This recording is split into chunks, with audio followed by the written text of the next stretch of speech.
जय श्री कृष्णा।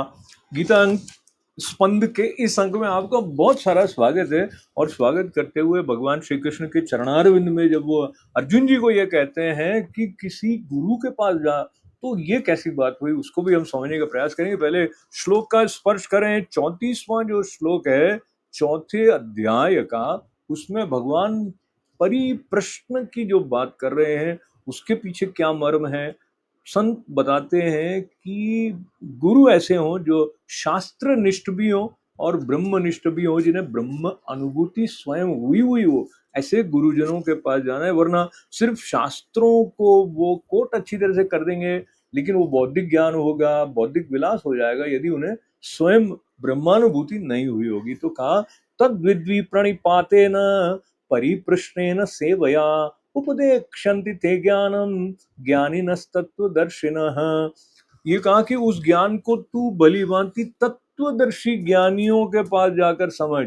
उनको भली भांति दंडवत प्रणाम करने से, उनकी सेवा करने से और कपट छोड़कर सरलता पूर्वक प्रश्न करने से वे परमात्मा तत्व का तुझे भली भांति जो जानते हैं वो महात्मा उस तत्व ज्ञान का उपदेश करेंगे।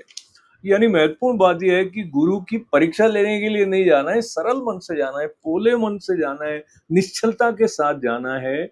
और ये निश्चलता के साथ जिन गुरु के पास जाना है उनको स्वयं अनुभूति हुई हो, उन्होंने शास्त्रों का अध्ययन तो किया ही हो। और यदि ऐसा हो कि अनुभूति है लेकिन शास्त्र अध्ययन नहीं है, तो वो प्रामाणिक रूप से वो जो ब्रह्म ज्ञान है उसको किसी दूसरे तक पहुंचा नहीं पाएंगे। ऐसा संकेत कृष्ण भगवान जब कर रहे हैं तो वो ये भी बात इसमें संत निकालते हैं कि विनयी भाव से जाना है। जैसे कि पानी ऊपर से नीचे की तरफ प्रवाहित होता है, वैसे ही ज्ञान जो है जब हम विनयी भाव से ऊपर से नीचे हमारी ओर प्रवाहित हो रहा हो, ये कोई अंधश्रद्धा की बात नहीं है। ये भी स्पष्ट हो जाता है क्योंकि प्रश्न के ऊपर प्रश्न करना है, पर प्रश्न श्रद्धा के साथ करना है।